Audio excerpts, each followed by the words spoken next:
श्रीमद् भगवद गीता जी में पृष्ठ नंबर है 33, श्लोक नंबर है 15, दूसरा अध्याय है। तो कल हमने पढ़ा था, प्रभु कहते हैं कि जन्म और मरण केवल अवस्था परिवर्तन है। शरीर रहने वाला नहीं, आत्मा जाने वाले ने। आत्मा अमर है, अजर है, शरीर नाशवान है। आत्मा सत्य है और ये शरीर असत्य है। जो सदा रहने वाली वस्तु है उसको सत्य कहते हैं, जिसका परिवर्तन है वह असत्य है। अज्ञानता में हम लोग सब शरीर को ही सत्य मान रहे हैं, शरीर को ही प्रमुखता से जान रहे हैं। इसके अंदर जो आत्मा है इसका ज्ञान बिरले लोगों को है, चंद लोगों को है। इस ज्ञान की ओर जाना है कि मैं कौन हूं और मेरा कौन है। हम कल भी थे, आज भी हैं और कल भी रहेंगे। अर्जुन ने प्रश्न कर दिया कि प्रभु, अगर ये शरीर परिवर्तनशील है, इसका आना और जाना है, तो सुख और दुख क्या है? प्रभु कहते हैं सुख और दुख जो है ये प्रकृति का विकार है और इंद्रियों का ये विषय है। इंद्रियों में जब कुछ अच्छा लुभाना, सुंदर, मन के अनुकूल देखते हैं, उससे राग हो जाता है, उसको हम लेना चाहते हैं। अगर वह मिल जाता है उसमें सुख का आनंद लेते हैं। वही इंद्रियों के अनुकूल नहीं है, प्रतिकूल है, इंद्रियों को अच्छा नहीं लगता है, उससे द्वेष पैदा होता है।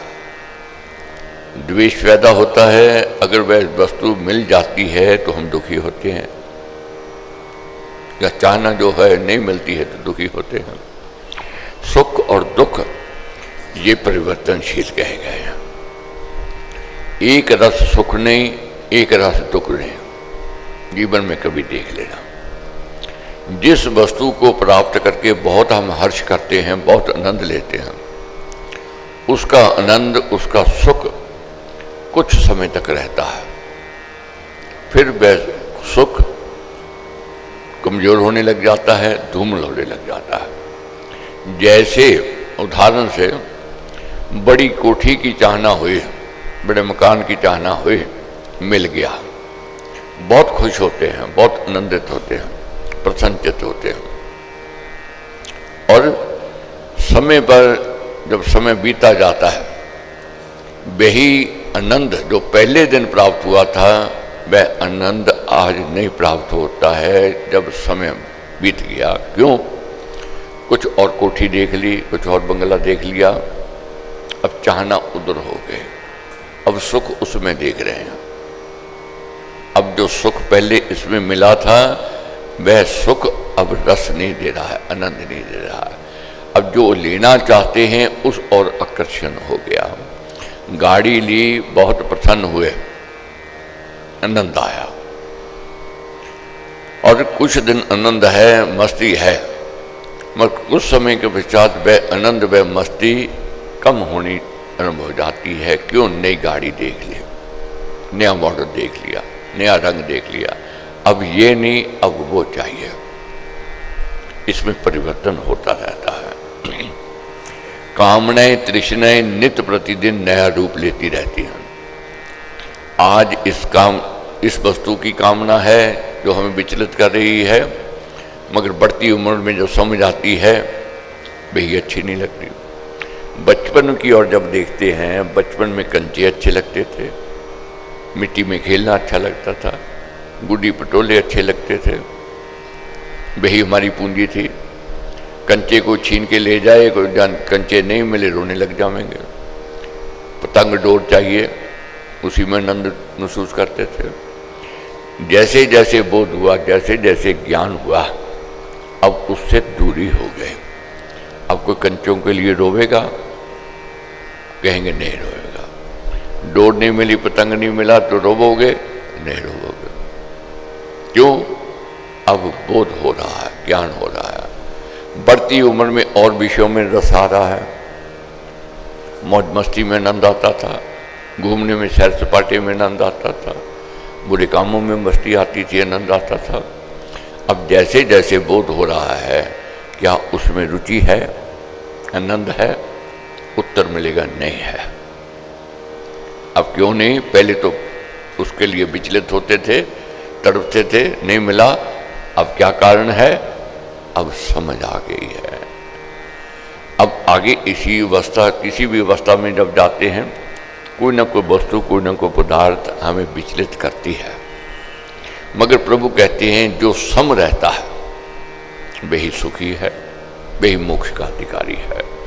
जीवन में सुख भी आवेगा, दुख भी आवेगा, अपने भी मिलेंगे, पराए भी मिलेंगे। ना अधिक हर्ष करना है, ना अधिक दुख की ओर जाना है।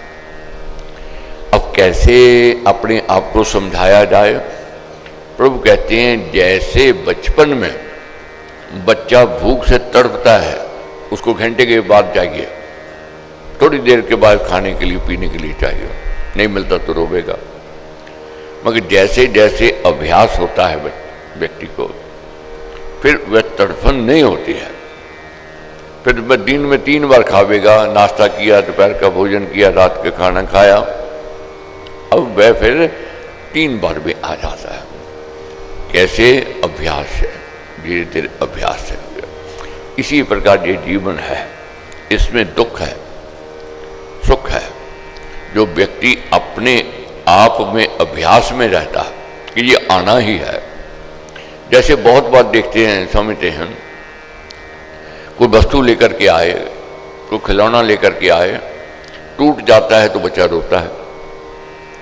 मगर बुद्धिमान व्यक्ति क्यों नहीं रोता? वो कहते हैं इसकी बस इतनी उम्र थी, इतना ही रहना था इसने।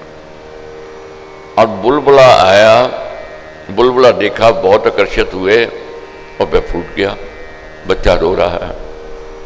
मगर बड़ा व्यक्ति विवेकी रोवेगा नहीं, कहता है ये इसका इतना ही रहना है, इतना ही जीवन है। यहां तक जीवन में देखते हैं, जब अवस्था बड़ी हो जाती है, अंत समय आने वाला होता है, जब व्यक्ति का मन बन जाता है कि अब इसने चले जाना है, जब मन ने मान्यता दे दी कि इसने चले जाना है, तो उसके चले जाने से वह दुख नहीं होता, मान लेता, उसको दुख नहीं होता। मगर जिस वस्तु को, जिस पदार्थ को हम अपना मान लेते हैं, उसमें दुख साथ में आ जाता है, हाय कोई ले ना जावे। अब आगे समझना है, देह जो है इसका जाना निश्चित है, इसको कोई रोक नहीं सकता है। आत्मा अमर है, अजर है, इसको कोई मार नहीं सकता है। अब कैसे समझना है? श्लोक नंबर है 15। इस कारण हे पुरुष श्रेष्ठ, निश्चय से सुख दुख में सम रहने वाले जिस धीर बुद्धिमान पुरुष को ये विषय व्याकुल नहीं करते, इंद्रियों के साथ विषयों के संयोगों का होना जिसको नहीं सताता, वह मोक्ष का के योग्य हो जाता है। जो सुख दुख जब सताने बंद कर दे में, तो समझ लो अब ऊपर की स्थिति आ गई, उत्तम स्थिति आ गई, और ऐसी उत्तम स्थिति मोक्ष की ओर ले जाती है। बहुत देखोगे जीवन में ऐसे व्यक्ति मिलेंगे, बहुत बड़ा दुख आया, क्या कहेंगे? मालिक की यही मर्जी थी, मालिक की यही मर्जी थी। अपने आप को संतोष की ओर लेकर के जाएं, अपने आप को समझावेंगे। दुख तो पहाड़ जैसा है, मगर सहन कर लेते हैं। और वही दुख दूसरे को है जो ज्ञानी नहीं है, अज्ञानी है, वे विलाप करेगा, तड़पेगा, रोवेगा। तो इसी प्रकार ये जीवन है। क्या समझाते हैं? बाहरी विषयों का संबंध जिस बुद्धिमान को चलायमान नहीं करता, जो सुख दुख में सम रहता है, ऐसा समदृष्टि वीतराग पुरुष मोक्ष पद का अधिकारी हो जाता है। मैं बार बार कहता हूं ये कठिन विषय है, मगर इस कठिन विषय को हमने सरल बनाना है, समझना है। कंकर जगह जगह मिलेंगे, हीरे कहीं कहीं मिलेंगे। कंकर की वह साख नहीं है, माननीय है, सम्माननीय है। जो हीरे की साख है, हीरे का मान है, सम्मान है। हमने कंकर नहीं रहना है, हीरे बनना है। साधारण जन तो बहुत हैं, मगर सज्जन कम है, विवेकी कम है, ज्ञानी कम है, पढ़े लिखे कम है। अब साधारण और पढ़े लिखों में अंतर देखते ही हो आप, अज्ञानी और ज्ञानी में अंतर तो देखते हो। उसकी इज्जत, उसकी साका। हमने ज्ञानी की ओर बढ़ना है, ज्ञान को प्राप्त करके ज्ञानी भक्त बनना है। इसके लिए यत्न करना पड़ेगा, आलस तो छोड़नी पड़ेगी। कुछ भी प्राप्त करना हो, जहाँ तक रुपया पैसा प्राप्त करना हो, उसके लिए मेहनत तो करनी पड़ती है। विद्यार्थी ने पढ़ना पड़ेगा तो पास होगा। इसी प्रकार ये अध्यात्मिक ज्ञान है, मेहनत तो करनी पड़ेगी। मेहनत करने से जो बाद में प्राप्ति है, ये सात्विक जो सुख होता है, पहले कड़वा लगता है, इसका परिणाम मीठा होता है। पहले बच्चे को स्कूल जहर लगेगा, मगर जब पढ़ लिख जाता है फिर क्या कहता है, बहुत अच्छा किया मेरे माँ बाप ने पढ़ा दिया, मैं पढ़ लिख गया, लायक हो गया, अब मेरा जीवन आगे का सुखमय हो गया। तो इसलिए मेहनत तो करनी है, हमने समझना है, जानना है। एक एक श्लोक को बहुत ध्यान से अध्ययन करना है और मनन करना है, चिंतन करना है। आत्मा स्वभाव से मलन नहीं है, और ना ही उसके स्वरूप में अज्ञान, अविद्या तथा दोष आदि प्रकृति के विकारों का संबंध है। उसका स्वभाव विमल है, उसका स्वरूप शुद्ध है, वह सत्य है, वस्तु है, अस्थि भाव है तथा अमर है। वृत्तियों का विषयों के साथ जो संबंध हो जाता है वह नाशवान है, नित्य है, केवल परिवर्तन मात्र है, वस्तु है, और उसी को अपने ऊपर आरोप कर लेना, अपने आत्मा के ऊपर चढ़ा लेना मरण और नाश है। प्रकृति के विकारों से स्वतंत्र आत्मा तो अविनाशी ही है। आत्मा निर्मल है, पवित्र है, शुद्ध है, इसमें खोट नहीं है। अब प्रश्न उठेगा, अगर खोट नहीं है तो हमें वे गलत काम में क्यों लेकर जाती है? बहुत लोग प्रश्न करते हैं, अगर परमेश्वर हमारे अंदर है तो हमें गलत करने क्यों देता है? परमेश्वर तो रोकता है। इसी तन के अंदर देव भी है, इसी तन के अंदर शैतान भी है, और ये प्रकृति है। जैसे हम लोग कहते हैं कि ये संरचना जिसने रची रचेता ने, वह कण कण में विराजमान है, इसी प्रकार असुर वृत्ति भी कण कण में है। देव को आवाहन करोगे तो देव आवेगा, शैतान को याद करेंगे तो शैतान आवेगा। ये साथ साथ है। इसी शरीर के अंदर अच्छे गुण हैं जो ताकत देते हैं, विवेक देते हैं, और इसी के अंदर बुरे कीटाणु भी हैं जो रोग की ओर ले जाते हैं और कुसंग की ओर ले जाते हैं। सब अंदर है।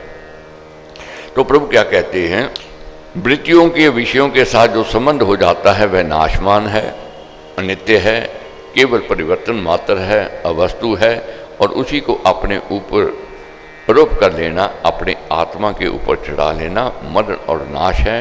प्रकृति के विकारों से स्वतंत्र आत्मा तो अविनाशी ही है। श्री कृष्ण ने कहा कि हे अर्जुन, असत्य का, अवस्तु का भाव होना अस्तित्व नहीं होता, सत्य वस्तु का नाश भी नहीं हुआ करता, सत्य का नाश नहीं होता है। सच्चाई को कितना कोई झुठा ले, कितना यत्न कर ले कि मैं उसको झूठा बना दूं, कुछ समय के लिए तो कर लेगा, अंत सच्चाई ही सामने आवेगी। असत्य को कितना सत्य बनाने का कोई यत्न कर ले, वह सत्य नहीं बन सकता है। एक ना एक दिन असत्य के रूप में वह सामने आवेगी। कितना लाख कोई यत्न कर ले। सत्य सत्य है, असत्य असत्य है। असत्य रहने वाला नहीं, सत्य रहने वाला है। शरीर रहने वाला नहीं, आत्मा रहने वाली है। इन दोनों का सिद्धांत निर्णय सार देखने वालों ने देखा है। तत्वदर्शियों ने यह सिद्धांत जाना है, जो नहीं है वह नहीं होता है, अस्तित्व से कोई वस्तु नहीं होती है, और जो वस्तु है, अस्तित्व है, उसका कभी भी नाश नहीं होता है। आत्मा अस्तित्व है, वह वस्तु है, इस कारण इसका नाश त्रय काल में कदापि नहीं हो सकता है। अपनी आत्मा को हमने उज्जवल करना है। जितनी अपनी आत्मा को प्रकाशित कर लेंगे उतना ही दूसरे जन्म में हमें सुख मिलेगा। आत्मा कब प्रकाशित होती है, उज्जवल होती है, जब हमारे अच्छे कर्म, अच्छा व्यवहार, अच्छा स्वभाव, अच्छी संगति और अच्छी विचारधारा हो। अब कह देते हैं कि वह नेक आत्मा है जिसके अच्छे कर्म होते हैं। हम ये भी कह देते हैं वह दुष्ट आत्मा है जिसके कर्म बुरे होते हैं। आत्मा न दुष्ट है न नेक है, आत्मा तो शुद्ध है, पवित्र है। हमारे स्वभाव उसके रूप को बदलते हैं। अब जैसे जाने समझे आत्मा कभी छल की ओर नहीं जावेगी, कपट की ओर नहीं जावेगी, असत्य की ओर नहीं जावेगी, झूठ नहीं करेगी, द्रोह नहीं करेगी, मगर हम करते हैं। कैसे? आत्मा के ऊपर माया का प्रभाव जब पड़ जाता है, कामना का प्रभाव पड़ जाता है, वासना का प्रभाव पड़ जाता है। जैसे सूर्य है, सूर्य का तेज चारों ओर एक सम है, उसमें कमी नहीं है, मगर जब बादल आते हैं सूर्य का प्रकाश मंद पड़ जाता है। अज्ञानी कहता है कि सूर्य का तेज प्रकाश मंद पड़ गया, अज्ञानी कहता है ये बादलों के कारण है, बादल छट जाएंगे, वही प्रकाश वही तेज आ जाएगा। इसी प्रकार जब कामना बढ़ जाती है, वासना बढ़ जाती है, इसके बादल आत्मा को घेर लेते हैं, आत्मा का संपर्क बुद्धि से टूट जाता है। अब देखते हो कभी कभी बादल जब आते हैं मोबाइल टावर से सिग्नल आना बंद हो जाता है, और जो टेलीविज़न आता है, ब्रॉडकास्ट होता है, उसका संपर्क टूट जाता है, वह दृश्य दिखाई नहीं देते। मगर बादल जब छट जाते हैं वही टेलीविज़न दिखाने शुरू कर देता है, मोबाइल का सिग्नल आना शुरू हो जाता है। तो ये जो है आत्मा को घेरा हुआ है कामना रूपी, वासना रूपी बादलों ने। ये कैसे बादल छटेंगे? ये विवेक से, ये ज्ञान से छटेंगे। जैसे जैसे ज्ञान बढ़ेगा, जैसे जैसे विवेक बढ़ेगा, वैसे वैसे ये दूर हो जाएंगे और आत्मा का तेज बुद्धि तक पहुंचेगा। आत्मा का संपर्क बुद्धि से हो जाएगा, बुद्धि का संपर्क इंद्रियों से हो जाएगा। इंद्रियां जब गलत देखेंगी बुद्धि रोक देवेगी, बुद्धि रोक देवेगी। कब? जब विवेक जागृत है। तो इसलिए अपनी आत्मा को उज्जवल प्रकाशित करना है ज्ञान से। जन्म मरण केवल अवस्थाएं हैं जो प्रकृति के संयोग से आत्मा पर आती जाती है। उन अवस्थाओं के नाश से आत्म सत्ता का नाश मानना भारी भूल है। और तू उस परमेश्वर को भी अविनाशी जान जिससे ये सब विश्व विस्तृत हुआ है। इस ना बदलने वाले परम पुरुष का नाश कोई नहीं कर सकता है। परमेश्वर अविनाशी है, उसका कोई नाश नहीं कर सकता है। जिस सर्वशक्तिमान भगवान ने ये सब कुछ रचा है वह अविनाशी है, वह सब जीवों का अमृत पद है, वह भगवान देश तथा काल से ऊपर है। उस सब के रचने वाले को माया रचना नहीं घेर सकती, कर्ता की कृति नष्ट नहीं कर सकती। अथवा जिस भगवान से ये सारा जगत विस्तृत हुआ है उसको तू अविनाशी जान। और ये ना परिवर्तन होने वाला आत्मा जो माया मोहवश तथा अज्ञान से प्रकृति के परिणामों को अपने में होते मानकर जन्म मरण में फंसा पड़ा है, इसका विनाश भी कोई नहीं कर सकता है। ये भी सब रूप से अमर है, अविनाशी तथा अमृत है। विनाश तो केवल विकार तथा विकृति का है। जैसे कार्य रूप विकार में ये सारा दृश्यमान समष्टि जगत नाशमान है, वैसे ही प्रकृति के परिणामों से बने परिणामों के देह भी नाशमान है। जैसे विश्व रचना अनित्य है, उसी प्रकार व्यष्टि देह भी अनित्य है। हे अर्जुन, शरीर में रहने वाले सनातन अपरिमित, अविनाशी आत्मा के ये स्थूल, सूक्ष्म और कारण शरीर अंत वाले कहे गए हैं। इस कारण तो युद्ध कर। आत्मा नित्य है, अविनाशी है, वह कारण कार्य भाव से रहित है, वह बनी हुई वस्तु नहीं है, वह सनातन अमर सत्ता है। ऐसा आत्मा अपने अनंत जीवन, अपने सत्य स्वरूप, अपने चेतन स्वभाव, अपनी अगम्य गति और अतुल शक्ति के कारण अपरिमृत है, माप रहित है, केवल उसके देह में ही नाशवान है। इसलिए तू अपने आप के नाश का तथा किसी की आत्मा के विनाश का विचार छोड़कर अपने कर्तव्य कर्म कर।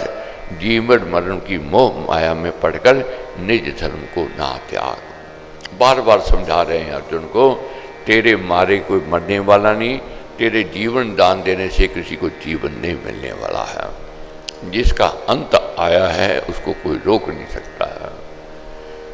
इसलिए तू जन्म मरण की चिंतन छोड़ करके अपने कर्म का चिंतन कर, कर्म की ओर कर्तव्य कर्म मत छोड़। जो पुरुष आत्मज्ञानी, संबुद्धि, राग द्वेष रहित होकर अपना कर्तव्य पालन करता है तो वह ईश्वर नियम में एक निमित्त मात्र ही होता है। सृष्टि नियम के महान यंत्र का एक पुर्जा ही माना गया है। ऐसे ही जन को तू मनुष्य मारने वाला जानता है, जो इसको दूसरे से मारा गया हुआ मानता है, वह दोनों आत्मा के अथवा कर्तव्य धर्म के महत्व को नहीं जानते। अपने दैनिक जीवन में देखते हैं, कोई अति प्रिय व्यक्ति जब शरीर छोड़ देता है, दुख तो होता है, पीड़ा होती है, खाना पीने में भी रुचि नहीं होती है। मगर जो साथ बैठे हैं वो क्या कहते, कितनी देर तू खाना छोड़ेगा, कितनी देर तू नहीं खाएगा, शरीर तो चलाना है। उसको उत्साहित करते हैं, खिलाते हैं। और देखो, अपना प्रिय गया, दुकान बंद करते हैं, कारोबार बंद करते हैं, फैक्ट्री बंद करते हैं, मगर कितने दिन, क्या सदा के लिए बंद हो सकती है? उसकी याद में उसको सलूट करने के लिए, उसको नमन करने के लिए 3 दिन बंद कर लिए, फिर अपना वही कारोबार शुरू हो जाता है, चलना शुरू हो जाता है। कौन ऐसा व्यक्ति है जो सदा शोक में बैठा रहता? जो शोक में बैठा रहता है वह अपने कर्तव्य को छोड़ बैठा है। उसकी साख नहीं है, उसकी इज्जत नहीं है। कर्म तो करने हैं, करने ही पड़ेंगे और खुशी से करने हैं। अर्जुन का धर्म क्या है, उस धर्म को समझा रहे हैं। उत्तेजित नहीं कर रहे, उकसा नहीं रहे उसको, मगर उसकी क्या ड्यूटी है वह दर्शा रहे हैं। ये आत्मज्ञानी तो ना किसी से मरता है, ना किसी से हरण किया जाता है। साधारण रूप से जन प्राय देह को ही अपना आप मानते हैं। ऐसे मनुष्यों के कर्म राग द्वेष और बैर विरोध से हुआ करते हैं। परंतु जो जन स्वभाव से कर्तव्य पालन करते हैं और जो अपनी अमर सत्ता के ज्ञान से जग जाते हैं, उनके कर्म आत्म भाव से, सृष्टि नियम से और कर्तव्य बुद्धि से होते जाया करते हैं। इसलिए वह आत्मज्ञानी कर्तव्य कर्म करने के अतिरिक्त अन्य कुछ भी नहीं सोचते।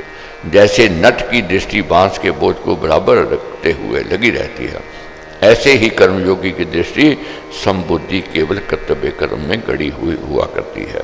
वह मारने की बुद्धि से किसी को नहीं मारता, वह देह से अपनी आत्मा को भिन्न मानता है। इस कारण वह किसी से मारा भी नहीं जाता। कर्मयोगी का लक्ष्य केवल कर्तव्य पालन होता है। उसकी धारणा आत्म सत्ता में सदा निर्भांत बनी रहती है। वह आत्मा को अनादि अनंत जानता है। वह ये समझता है कि मेरा अस्तित्व अनादि काल से निरंतर चला आया है। मेरा स्वरूप पुरातन है, परिणाम से रहित है। देह के हनन होने पर आत्म सत्ता का हनन नहीं होता। आत्म शक्ति तो देह के हनन होने पर उसमें से ऐसे बाहर निकल जाती है जैसे छिद्र से हो जाने से मशक में बाजू और कोश में से विद्युत निकल जाती है।